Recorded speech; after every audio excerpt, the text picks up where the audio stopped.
Nyakora mogik ma en wuok tich mogik e dwe ni ma abich nyire wang' sa mar yudo weche manyien biro dwe mar abich higa mag 2024 kamido rwaki weche manyien e chenro mar migago. Wantiere kod mathoth moiko ni kata kamano magi weche maomiyo pek.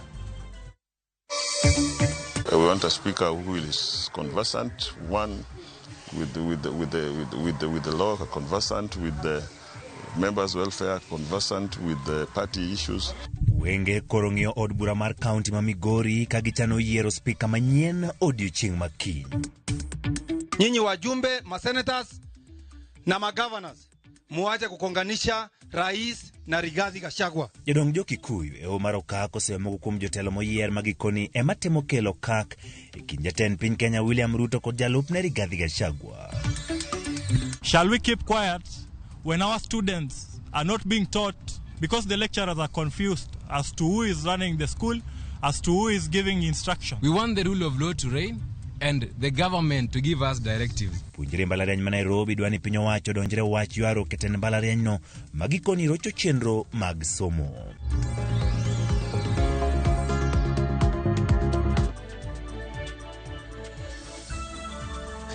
Ya koromo gilayo mag tudruok gin ma kapok waloko 3-6 yudo achiel kachiel kendo na oteni mondo mi wa gomba kaka yudo weche manyien e chenro mar migago bende achiel kachiel kokale YouTube, Facebook kaachiel kod X mar Ramogi TV. Kambendo kele weche manyien kaachiel kod joma bende nitiere kod Citizen Digital iluwo weche gi kaka gibiro ni achiel kachiel bed kod chakruok nyaka giko. Nyinga Ochieng Emmanuel. Kawachako eni wenge koro rango od bura mar kaunti ma Migori. Kudung mana seche machuok kendo gitimo yiero mar speaker mar od burano ka penjo maduong' en kit speaker ma MCS ma kaunti ma Migori biro yiero. Jatend kweth mathoth e od bura mar kaunti no kendo mowacho ni gibiro yiero speaker man kod ng'eyo malong'o ka gitayo chenro mag od bura kendo mabiro rango makare weche mamulo MCS mar kaunti no kendo tiyo kod giyo makare ka okode oduon buche magiwuokie. Kadobro ni od bura no dagi chiwo nyinge jogo mano chwalo kwa margi kadwaro komno malingling ni moktine ji 10 ne oro kwayo ka jaloch biro bedo speaker mar 4 mar od bura kaunti ma Migori chakre higa mag 2013. We impeached the former speaker. We impeached him on grounds of management challenges.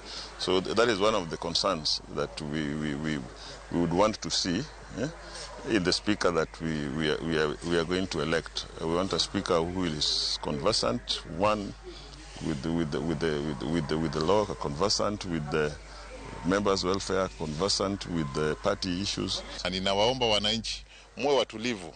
Uamuzi wenye tutafanya ni uamuzi wa busara na tutachagua speaker mwenye atatuweka mbele. Si yule speaker tena siku moja mbili muone tena kunatokea fujo. Tunataka tuheshimike vile tuna jina la waheshimiwa. Tukiwafanyia uamuzi kipindi hiki tutawafanyia uamuzi bora.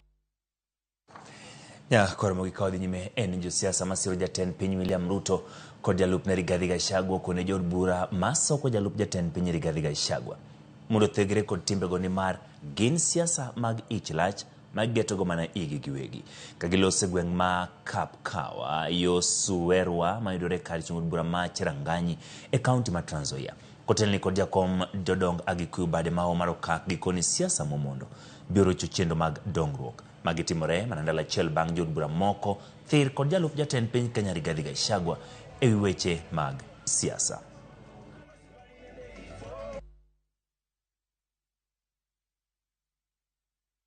Hello, good evening kila mtu. Good evening. Sisi ni wanani? Wandani wa rais, mimi nataka kuwaambia hivi. Nyinyi wajumbe, masenators na magovernors, muache kukonganisha rais na Rigathi Gachagua. Tuko pamoja kwa hiyo? Na nyinyi wale ambao ni wajumbe kutoka Mount Kenya, muache kukonganisha naibu wa rais Gachagua na rais. Nataka kuwaambia kwa sababu tumetoka mbali na tunaenda mbali. Kwa hivyo ningependa nyinyi wajumbe ambao mko na fitina mingi, muacheni fitina hiyo, mchape kazi ambao mlichaguliwa na wananchi. Hii serikali yetu ambao tulitengeneza bado ni changa sana. Kapodo ntiri wach machal kamano Governor County ma Isiolo Abdi Ibrahim Guyo kwa jatend piny Kenya William Ruto kod jalup ne Rigathi Gachagua mondo mi odin kendo los pogruok moro amora manyalo bedo kindgi kaka yo mar chiwo thuolo ne dongruok ma pacho ka. Kane lose kanisa ma Full Gospel ma Milimani Isiolo ne oyango ni pogruok e kindgi nyalo pogo piny Kenya kendo rocho chenro mag dongruok. Oyango pogruok mosechako neno kelo paro mag tend Uhuru Kenyatta mok onego bedie ka okwayo jokandho mondo mi olem ne jotelo kod oganda jo Kenya kanyakla. Mimi najua uko juu shida kidogo, na mimi ningependa kuambia Rais wa Jamhuri ya Kenya William Samoei Ruto pamoja na naibu yake Rigathi Gachagua, hii kiti walipata katika hali ngumu sana, walipitia changamoto mingi sana, wakaombea Mungu na Wakenya. Sasa wamepata viti, wamekalia viti, wasiturudishe kwa ile mambo ilikuwa inafanywa na ile serikali nyingine. Unakubaliana na mimi? Unataka kuona wakipigana? Wakipigana wananchi watasaidika? Tunataka mahali wako leo wasikie. Watu ya Full Gospel wamesema hawataki kuona Rais Ruto na naibu wake Rigathi wanapigana. Wale ambao wanatafuta biashara hapo katikati lazima wakemewe kabisa. Tuseme shetani ya? Kwa sababu wakianza kupigana wata lose focus katika huduma ya wananchi, wananchi wakose huduma, alafu miaka 5 iva hili ishi. Ewe champodo tenre kod mano eni jotelo mawuok e imbo mar piny Kenya jo Uganda magwaluya riwre kaachiel mar sira achiel kuomgi mondo mi obi ota piny Kenya e kinde mabiro ka gilose gwenge mag Luanda e kaunti ma Vihiga. Jotelo golero dwachgi mar keto tenge pogruok mag siasa mosenene kind jotelo kendo miyo Uganda go mondo mi gibede e achiel. Bende gikwedo paro mar chik mar komenda mag 2024-2025 ka giwacho ni en gino mabiro hinyo jopiny e yor solo suru. For us to make a difference, we must work together. We must go out there and talk to other people. Huyu Mera amewaambia hata tukipata kura ya Waluya 100% in one basket bila wengine, lazima tuende hapa kwa jirani zetu wa Jaluo tushirikiane, tuende Rift Valley tushirikiane, tuende Central tushirikiane, kila mahali ndio tuweze kunawiri. Wakati umefika wa kuhakikisha sisi sote kama viongozi kutoka sehemu hii yetu ya magharibi tunaongea kwa sauti moja bila kuzingatia tofauti za vyama vya kisiasa. Ile miswada ama proposals ambayo itakuja kuweka taxation juu ili iende kuumiza mwananchi wa kawaida, bei ya maisha iendelee kupanda, hiyo tutakataa, na naomba wabunge wetu wote tujiunge, tuongee na wananchi, na tukifika pale kwa bunge tutoe sauti yetu, na najua rais atasikiza sauti ya mwananchi. Tendun bura mar ODM kono gande kaunti wa Migori mondo med ndikore duon bura mno kendo gikaw pande karom gi ka giikore ne yiero mar higa mag 2027. Kotelni kod jalup jatend ODM Ali Hassan Joho nyiso geno margi ni ODM ni kod nyalo maloso piny owacho manyien, to mana ka jopiny obedo kod gik madwarore e kinde luto ombulu kendo wuok oko mag goyo ombulu e yiero maduong' mabiro. George Juma ni mathoth. E kinde romo no mane okelo jotend duond bura mar ODM mawuok e sabkono manyatike mane ochope kod jalup ogai mar ODM Ali Hassan Joho, gavana ma Migori Chelayako, woman rep ma Migori Fatuma Mohamed, senator ma Migori Eddie Okech, kaachiel joburano manyatike to modege. Tend ODM ne owacho ni lek margi maduong' en kawo komiten piny Kenya e yiero mabiro. Mimi kama deputy party leader wa ODM nitavyoga kila kona ya hii Kenya nikiuza chama changu na mipango ya siku za usoni ya kuunda serikali ya ODM mwaka wa 2027. Ya kuna wale wamekuja hapo wanatuambia mambo ati tuachane na hii chama. That we get away from this mighty movement and then we board some small vehicles tukienda mahali ya tujui. Uche buro bedo. Welo biro limo uka. Waburo manago kogno. Ni wakati baba alikuwa na na shida, ulisimama na baba kiwango gani? Jo ne wanigi dhi nyime kod tego ODM e konde duto e piny Kenya mondo koro bed motegno moto ni yiero maduong' mar higa 2027. 2027 mnataka kuweka mpango kabambe ya kuhakikisha kwamba ikifika siku ya kura, ikihesabiwa ndani ya kaunti hii Migori, kura iwe 100% kwa chama cha ODM. Ne wane kaka duond burani gidhi keto kema kare maneno ni wego mag ODM yotim eno. Mambo ya mchujo lazima turekebisha kila mwaka ikienda mbele, sivyo? Ndio tusipoteze wafuasi. Na mimi nataka nione chama ambaye mtu anapigiwa kura kwa ufuasi wake ama maarufu wake ndio apewe tikiti ya chama cha ODM. Wach makama en osir kod gavana ma Migori Chilo Yako mane okonjo kanyogo mag ODM mondo koro med chung' motegno kod ODM. Na tunajua tukishikana, tukikamatana, tukitembea pamoja tutafika mbali. Na hii chama chetu cha ODM ni chama cha ukombozi na ni chama ambayo inatetea watu wadogo. Jo kanyogo mag ODM wacho luongo ni mar ODM biro medo bedo kuom higni mathoth mana ka johera magi ochung' kode motegno. ODM should outlive all of us. Our children and grandchildren should find this party stronger. ODM has to be a party that lives even beyond Baba, beyond Hassan Joho, beyond Ochilo Ayako, beyond Fatuma Full Network. Kalma Migori County en mar ODM. Mane momiyo wan kaka jo ODM nyaka wa support sirikal no endo mondo ti. Komachielo jo kanyogo mag ODM ne oseyo sirikal Kenya Kwanza kuom keto ngima matek kuom jo Kenya. Jogweno ma Migori Fatuma Mohamed ne wane gidhi kwedo paro mar chik mar omenda mowacho ne dhi medo jo Kenya osigo mapek. Ninakuhakikishia leta hiyo finance bill, kukanyagana na hatutaipitisha sisi kama wanaazimio kwa sababu unanyanyasa wananchi. Tend ODM oleo ni kinde machiegni gidhi chako chenro mane joherago magi maongo pande kaachiel kod kura koro yudo gima chon moto ni yierno mar higa mar 2027. Jo Juma, Ramogi TV, Migori. Riwruok mar jopuonjre mbalariany ma Nairobi mong'ere kaka University of Nairobi Students Association koro dwaro mondo piny owacho okaw okang' manyalo tieko ywaruok manie tend mbalarianyno. Gino moserocho chenro mag skundno kata bang' duol mochung' ne chenro mag mbalariany dwaro mondo jalup chancellor ma mbalarianyno Ngire Stephen Kiama odhi e yweyo.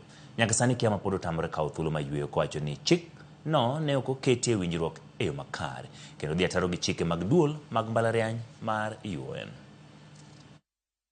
We have been told that as the students we don't have any business meddling in administrative or management issues. But our question is, shall we keep quiet and watch as everything fall apart? Shall we keep quiet when we cannot get services that we have paid for?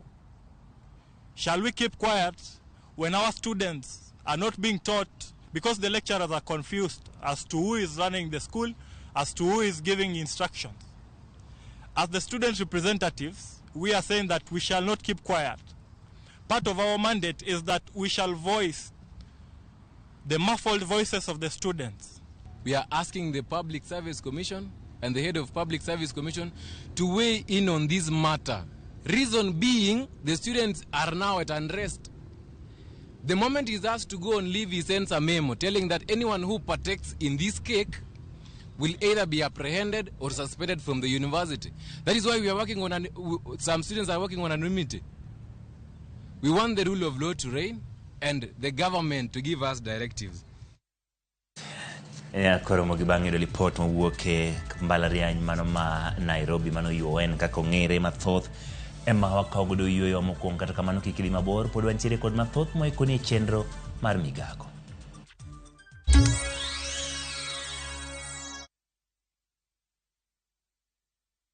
Embark on the adventure of a lifetime to exotic bush destinations with up to 30% discounts by View Travel. Relax in the wild surrounded by luxury as you witness the beauty of the Sarova Mara. Picture yourself surrounded by the sights and sounds of majestic wildlife. Enjoy thrilling game drives as you catch sight of the Big Five. All this for 33,000 Kenya shillings for a 3-day safari inclusive of transport. Get to experience endless adventures at the Sarova Shaba, where evenings are special. You'll enjoy traditional dance performances and bonfires as you wind down the day beneath star-studded skies for only 22,000 Kenya shillings for a 3-day safari inclusive of transport. Experience the wild like never before, courtesy of View Travel's massive discounts. Visit viewtravel.com and make your booking now. View Travel. Dream, explore, discover.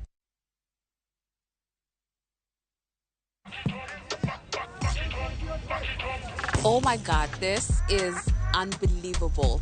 I know, it's amazing. So much more local stuff. Ooh, and we are on it too.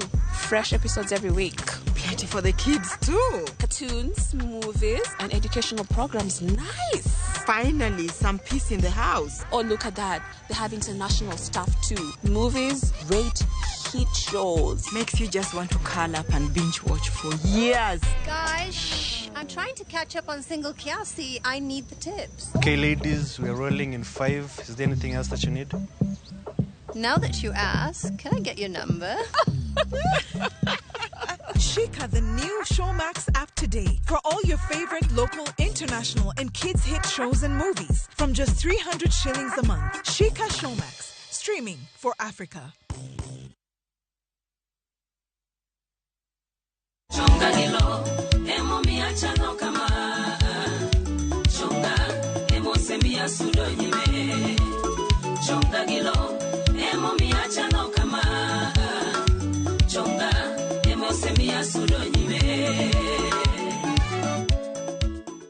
Dial *487*3# to get this song. Asewacho nyathini toko winja to sani oseguro tiende dalani. In a world where faith, fear, sacrifice, and the complexities of father-son relationship collide. The son must choose his path and his own legacy.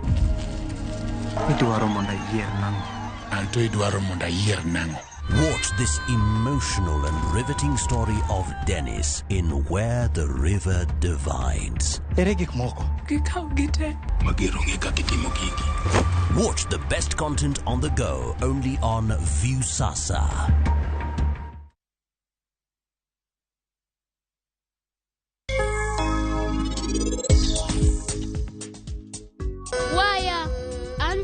No ki umri kamano ang'o miumo wang'i ang'o motimre marach bang' baba biro ang'o momiyo ino kidwa nyiso Sirat kaka ini winjo dakini nyise anyisa ni ini here kendi idwa kende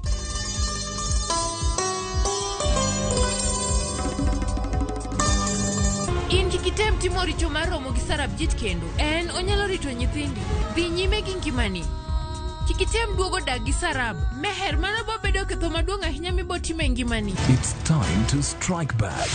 Read Spray strikes in seconds for instant kill. Kills all doodles dead. From SC Johnson, a family company.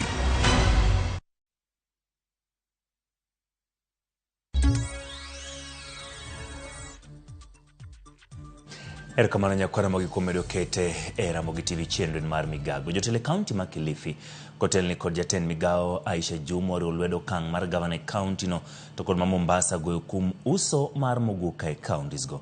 Governor Abdul Somad Sharif Nasir ma Mombasa kod Gideon Mungaro ne ogoyo kum uso mar moguka ga wacho ni gisero chongi mar owere mathoth.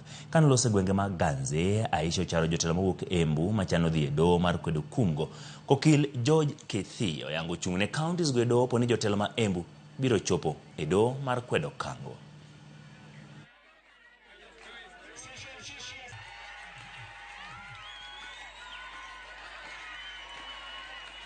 wakienda kotini kupinga mambo ya muguka, hiyo bani ya muguka, kusitisha kuuzwa kutumika kwa muguka hapa Kilifi. Mimi mwenyewe nimesema kwamba nitaenda bure kusimamia ya kwamba hakuna muguka ambao utauzwa Kilifi. Tumekuwa na mazungumzo, tumeongea, na jana alitoa ile executive order kusema ya kwamba muguka ndani ya Kilifi County marufuku, na sisi tukasimama na yeye kwa hilo, na sikusema tu tuandike ama atoe executive order ibaki hivyo. Hiyo ni sheria hivi sasa na ni lazima ifuatwe, na wale ambao bado wanapitisha tumesema askari wetu wote wa national timu yetu ya security hapa county na ile timu ya mheshimiwa Dr. Mung'aro ambayo ni inspectorate hapa kwetu Kilifi County watashika doria katika kila mipaka. Jotele County Maembu jopur kod jan muguka osingo mar medo kedo mondo migidhi nyime kod uso muguka mosekelo dongruok e gwenge mambere. Manen seneta ema Embule ni kivuti mane bagoro mechiro maduong' mar Kiritiri miuse meguka kwedo weche ma jotelo makadwadh na mchumbilia kune muguka en yath mameroji. Kivuti wacho ni muguka ma en kido mar miraa en mwandu miuso kendo konyo e siro familia mathoth modak e gwenge motuo ma County ma Embu kendo puodhe e pacho kaendi. Gisingo madhi e doho ka gikwedo kum mar uso muguka e gwenge makadwadh na mchumbi ka gikwayo jo ohala mag muguka mondo hore mos ka girito ng'eto mar doho.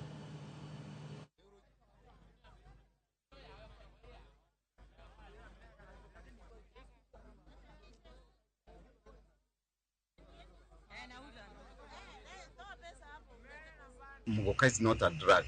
A lot of research was done before the act was enacted. I can assure you that. And the records are there. Muguka has been, miraa has been tested in so many aspects.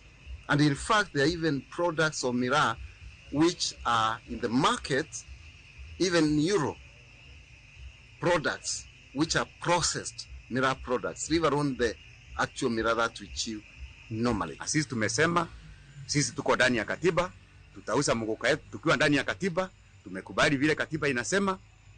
Na kwa hivyo tunaomba hata Rais Mheshimiwa William Ruto, tafadhali ingiri ya maneno. Serikali ya kaunti ya Mombasa ni serikali moja katika zile serikali 48. Kwa hivyo tunaomba uingilie tafadhali, ndio hii maneno iishe na biashara yetu iendelee. Dul mochune keto jopuonjre kuonde tiegruok mamalo mano KUPPS oseloso chenro mar higni 5 madhi konyogi kete lai tijegi mondo mi olure gi lokruok mar kit somo mowuok e 844 nyaka CBC. Chenro ni machaka yanga tayo jopuonjre e wi kit somo ma owinjo gi yiero lai manyien mar somo, medo kwan ma jopuonjre madonjo kuonde tiegruok mamalo e kind mamoko, kelo ng'ur kowuok kuom jokanyo mag somo kata moko kuomgi makoni owinjo KUPPS oler makare omenda ma jopuonjre chulo e oro kwayo mayangore ni malo gi sani. Judith Omondi ni kod mathoth. En chenro mar ariyo ma iketo ayanga mondo taduol maketo jopuonjre kuonde tiegruok mamalo KUPPS e pacho ka. Chenro ni madhi tayo KUPPS kuom higni 5 mabiro oyango moko kuom ng'ol kod rem ma chenro ma orumo higa ma okalo ne ok oyango. Ng'ol gi oriwo bedo ni kwan mar jopuonjre madonje kuonde tiegruok mamalo tin, rem e tiego jopuonjre motelo ne yiero courses, nok mar omenda matayo duol mar KUPPS, onge mar tudruok makare kind bad migepe maketo jopuonjre kuonde tiegruok mamalo e kind mamoko. Magi duto gin ng'ol ma chenro manyien chano loko kendo bero kuom higni 5 mabiro. Kama duong' to en ni jopuonjre winjo chak ng'eyo chon kit somo kata courses maritogi motelo ne donjo e kuonde tiegruok mamalo e bwo kit somo manyien mar CBC. Key step towards our commitment to incorporating requirements for sectoral policy shift in both primary and secondary education. It is during this plan period that KUPPS will undertake new and critical approaches to align career guidance programs and activities with the competency-based curriculum in order to commence preparation for CBC students who will be required to choose their career pathways in tertiary institutions during the next planned period. Kata kamano moko kuom jokanyo mag sekta mar somo ywak ni nitie ng'ur ahinya to ma otenore kod omenda ma ichulo kod jopuonjre e oro kwayo mar donjo e kuonde tiegruok mamalo magikoni ni malo, kendo kamoro e gima omiyo jopuonjre mathoth leone oro kwayo gino ma jakom mar board mar KUPPS koni pod ginyalo yawo dhot network. Everything has a cost. Well, we have had it. You can present it to the board, and maybe the board may make a decision, but I'm not promising anything. It has been the same amount since for a long time, and it has not been changed. So anything actually to have been to go up, not to go down. Chenro ni bende oyang ni okler makare ngima mar jopuonjre mariwore kod kuonde tiego tije lwedo to ne ok otimo penj mag KCSE gino ma jatatije mar KUPPS oyieni kata gin pod kelonegi midhiero. What they have recommended, which we think is the way to go, is when you have students who do not have KCSE results and they have KCPE results that you would like to admit, you give us the list with their KCPE results and then we validate. Instead of us having a database with all the KCPE results, those that have that you want to admit, give us their results, we validate, because we, for us, the most important thing and the function that we do is to validate and confirm that those students actually sat for the exam they claim to have sat for. Higani ma oktin ne jopuonjre 600,000 ne okoro kwayo mar donje kuonde tiegruok mamalo, gino ma osekelo luoro, kendo igeno ni migawo mar somo kaachiel gi duol maketo jopuonjre kuonde tiegruok mamalo biro tieko higni mabiro. Judith Omondi, Ramogi TV. Kamano Judith Omondi kadhi nyime piny owacho kaunti ma Kwale kod piny owacho mamalo chako chenro mar pogo taulo mag ria ne jopuonjre manyiri manie skunde mag piny owacho kaunti no. Kane olose skund primar ma Kwale kinde nyasi mar puonjo ler e kinde ria, gavana ma Kwale Fatuma Ashani wacho ni taulo mag ria ibiro bedi ka ipogo e skunde duto mag piny owacho manie kaunti no kaka yor kelo yot ne jopuonjre manyiri kinde mag nie ria kendo chiwo negi thuolo makare mar somo. Jalup komishona Mama Tuga Lucy Ndemo wacho ni maloyo packets 25,000 biro pogi ne jopuonjre go e gwenge mag Matuga. Asanteni sana. Hivi Kwale County tayari tushapokea, ziko katika himaya ya County Commissioner na hivi karibuni zitaanza kusambazwa katika mashule yetu yote. Tuna kamati ambayo inahusika kuhakikisha ya kwamba zimepokewa na zimewafikia wanafunzi wetu katika hali inayofaa. Uendelevu wa kupata soda au pads, tufanye hata kama ni kila mwezi mtoto apewe hata packets 2 ama 1, lakini iwe itamsustain kiasi.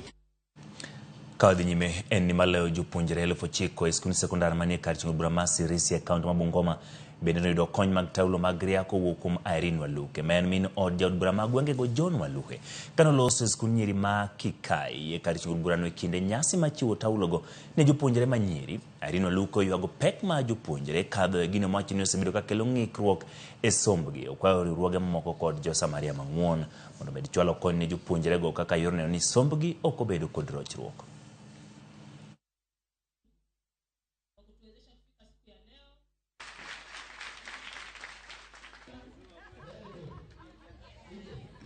This being the month of menstrual hygiene month, that will be observed on 28th of this May 2024. Here in Sirisia, we have 20 schools. Most of them are girls' school and some are mixed. And we are targeting 9,516 students, all in high school. Tumekuja hapa kwa ajili ya Mama Irene ambaye ameona ni vizuri kusaidia watoto wetu kupata sodo ambayo imekuwa ni changamoto sana hasa kwa wasichana wetu, given that they come from humble backgrounds. Wanahitaji kuwa shuleni ili wakasome wakati ule wa hedhi.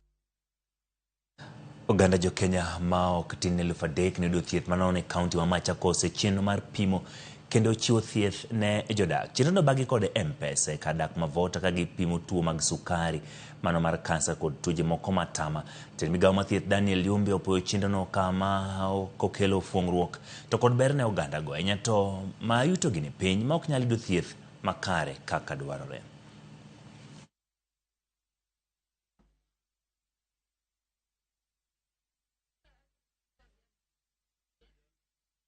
Kila mgonjwa ambaye angependa kutibiwa katika viwango vote ambavyo vimesemwa ataweza kupata huduma.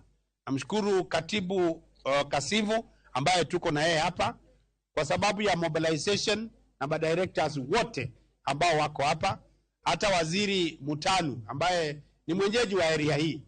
Nafikiri alikuja tu alipoona watu wanakusanyika kuja kusaidia, au wamejitolea ili kuhakikisha kwamba wagonjwa ambao wanataka kusaidizi mbalimbali wamepewa. Mimi nasema asante sana kwa hii mradi wa NHIF umeletewa hapa Pota. Tunasema asante sana kwa gavana, aendelee na ushirika huo, aendelee na kusaidia sisi. Tunamrudishia shukrani kwa sababu angepeleka Makueni au Kitui, lakini ameona afadhali atuletee hapa. Jatend buge mag piny owacho mag buge omendo nyiso luor ni nyalo bedo ni omenda jopiny ne olal e yor mibadhi e kaunti ma Kisumu ei komenda mag 2022 2023. Ma en kaluwore ni kaunti no ne ok nyal chiwo ler duto ewi kaka ne oti kod omenda ka chudo mag jotich en achiel kuom chenro ma nonro yango gwenyruok omenda ma bende ne otimo newa. George Bati miyowa ler. Duoko mar nonro mar janono buge omenda mag sirikal ewi kaka kaunti ma Kisumu notiyo kod omenda e hik omenda ma 2022-2023. Janono buge omenda onyiso chich ne nyalo bedo ni nitie kaka omenda ne ogwenyore kaluwore kod chudo buora matend kaunti ma Kisumu ne ok nyal yango e kinde nonrono. Nonrono yango ni e kind $177,814,736 manoket ne weche mag wuoth, $3,918,919 ne ochul komiti mag board. Kata kamano, onge gima nyiso kaka jokanyo mag boardgo ni oro kwayo mag chudo ma dho ngere dendo ni impressed. Bendo yangore ni jotich 7 mag kaunti ma Kisumu ne ochul $16,491,985 mag wuoth ma pachoka, manyiso ni moro ka moro nong'wel kod $2,000,000 ka gima omako dho janon buge en kaka ne jotijego ochul to ne ok ginyono ofis kuom chiegni dweche 7. Janon buge omenda bendo yango ni kaunti ma Kisumu ne ochulo kembe moko 3 $6,128,710. Kata kamano onge ler ewi tich mane kembego timo mano miyo chul gi dweny mar omenda marom kamano. E weche rwako welo, e kind $111,126,700 manoketi, nonro ofwenyo ni $4,800,000 ne ochul achiel kuom jotije kaunti ma Kisumu ka penjo en gimomiyo omendago ne ochul jatij kaunti ma ok kambi manotimo tijno. Chudo mag okinde manomino wach e lo kaunti ma Kisumu bende en achiel kuom chenro ma janono buge omenda mag sirikal onyiso chich bang' chuo wang'e kaka kaunti ma Kisumu ne tiyo kod omenda e komenda 2022-2023. E $1,241,138,696 manoketi, nonro yudo ni $44,600,665 ne otigo. Kata kamano onge ler ewi buche ma pod yalo, omenda modong' mapok ochul, winjruok kaka nowinjo bed ni chulo kil ka okil manotwerore e buche manomako kaunti. Nonro bendo yango chudo mag jotich kaka kama ne inyalo ti godo gi jomibadhi e lodho omenda kowuok e agulu mar jopiny. Nonro koni kopogore kod dwe mar 7 2022 manochul jotich $1,435,316,300. E dwe mar 8 higano, chudo mar jotich nomedore ma ochopo $1,482,499,361, kama nyiso medruok mar $47,183,161 e chudo mar jotich. Checho bedo kaluwore ni e kind jotich 1,268 ma Kisumu koni ne gindiko, 230 kende emane oyud ler margi, kama moko maromo 1,038 janon buge omenda koni ok nyal yang dachgi. Kata obedo ni riside mag chudo koni ne oti kod $4,374,164,168 e chudo mag jotich. Nonro mag chudo kokalo e bug chudo ma dho ngere dendo ni payroll nyiso ni omenda manotigo ne en $4,683,778 ka penjo en gimomiyo nitie pogruok mar $1,258,847,740. Kata obedo ni tend kaunti ma Kisumu nolero ni $1,232,000 706,482 ne ochul kokalo e bengi. Penjo pod en kama milion 26,141,258 mag jopiny ne odhiye.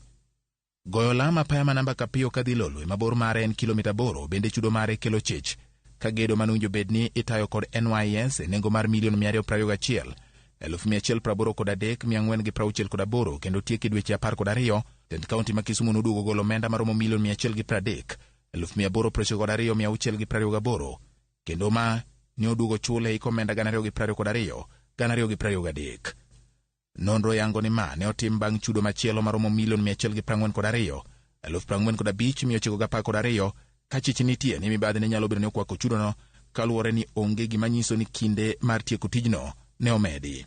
Kaluwore kod lipod janon buge omenda mag sirikal, penjo en ni ang'o mane mono kaunti ma Kisumu chiwo ler madwarore e angadier kaka ne gitiyo kod omenda iko omenda 222,223 mondo kik luoro bedi ni omenda mag jopiny ne nyalo bedo nolal e yor mar mibadhi. George Bati, Ramogi TV. Nyakoromogi higa mag 2023, kaunti ma Baringo otele keto ler ewi kaka itiyo gi omenda kod mwandu mag counties kokalo kuom lipode ma ikete mbui kotenore gi chike ma pacho ka. Moyangi gi report motis ni The County Budget Transparency Survey ma bende oyango ni ei counties ma Kaluo, county ma Homabay ema oketo ripode manok. Ataro mar chike ma pacho ka, county no ogolo mana ripode 3 kende ewi lipode 11 mowinjore ochiw gi county ka county. Yor neno ni counties ma pacho ka otiyo makare gi omenda kendo otawo chenro mageyo makare. Chike ma pacho ka dwaro mondo mi county ka county okete mbui ler mar kaka itayo chenro mage. Nonro motisi ni The County Budget Transparency Survey CBTS itimo higa ka higa ewi ripodego marango kaka counties ochoko osuru, omenda ma counties otiyo godo, nywako pacho ganda e chenro ma counties, chenro mag dongruok e kind mamoko. E ripod no mar higa mar 2023, County ma Baringo ema otele chiwo ler ewi kaka osebedi ka itaye bang' keto e mbui ripode 10 madwarore kendo mamiyo gi points 69 kapimo gi points 57 mane giyudo e higa mar 2022. Kata kamano, County ma Baringo okochiwo ler kendo okoketa yanga budget mar jopiny motesi ni citizen budget.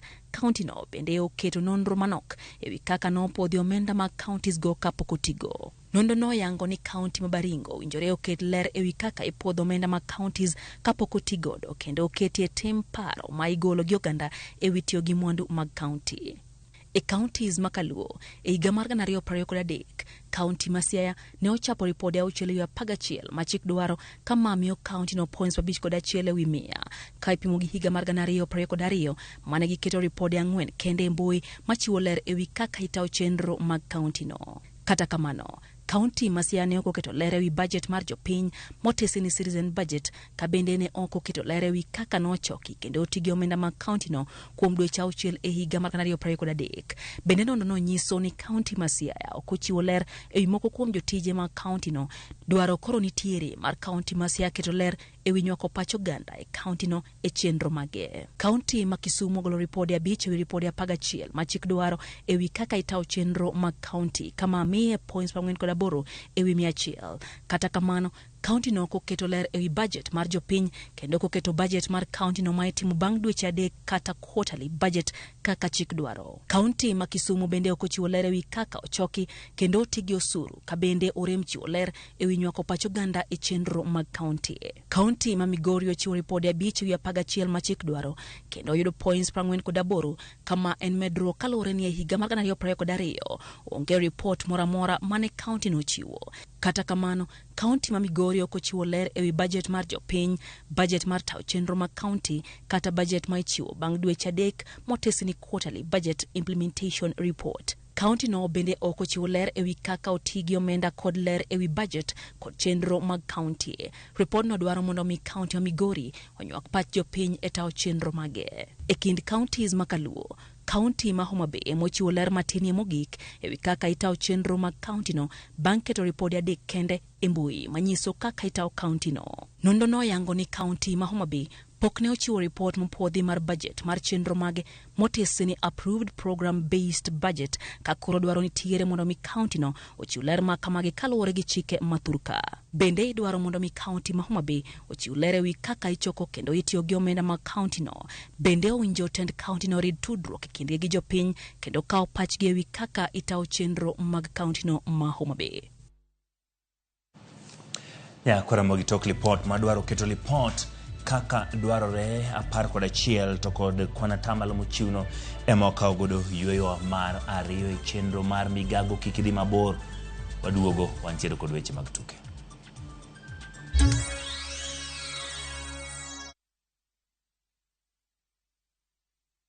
Are you ready to turn your Skiza tunes into cash?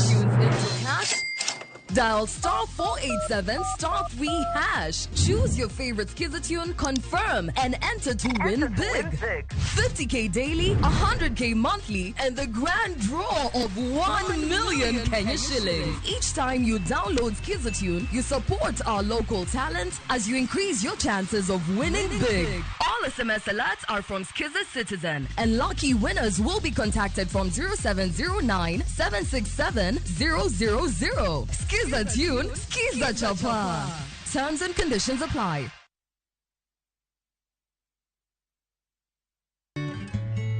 Gocho mar paro en keto maino e fwenyo matut kaka ng'ato winjo. Gik mokaloe kod kata mana kaka otimore. Magi timo gi thoro mar neno ni oyud lokruok makare. Malingling mag ng'eyo e wi ngima mar paro. Okelni kod Royal Media Services. We care.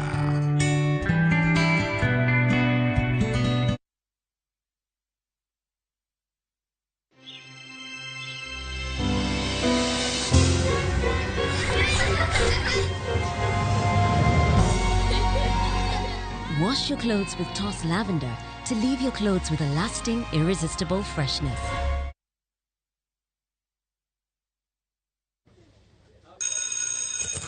I'm telling you guys, this new Showmax app is on some next level business. Oh, it's mad. I know, man. All Premier League games live. 308 games on my phone.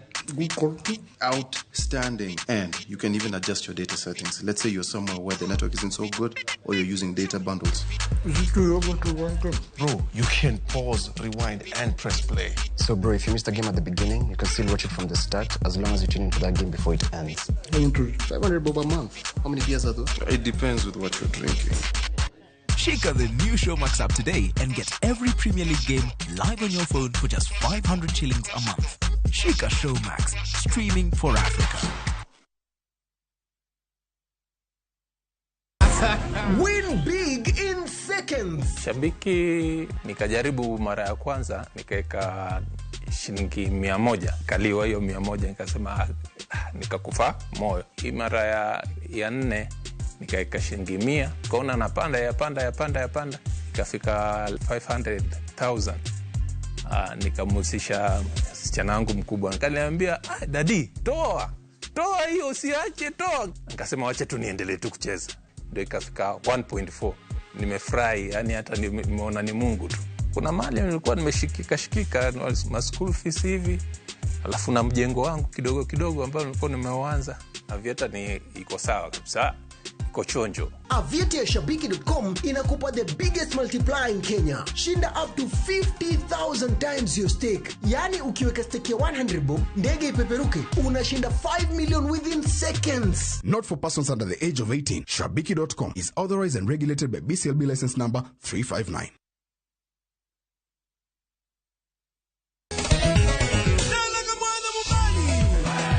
Ngoma Uwake and Audiothum.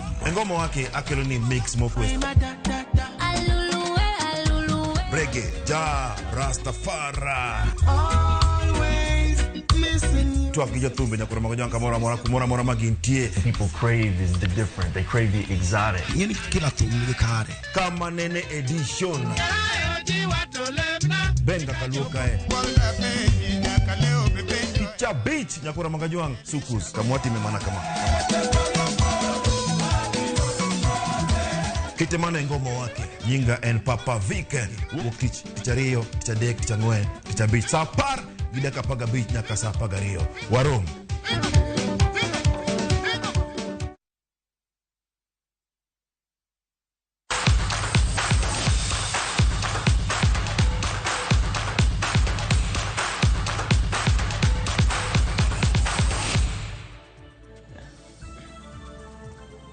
Club mar Southampton ong'ado tiko maduogo e lig maduong' mar piny Uingereza bang' loyo club mar Leeds e final mar manyo club mar adek ma idhe lig wuok e Championship. Leicester gi Ipswich e timbe mamoko ariyo ma bende oidho malo.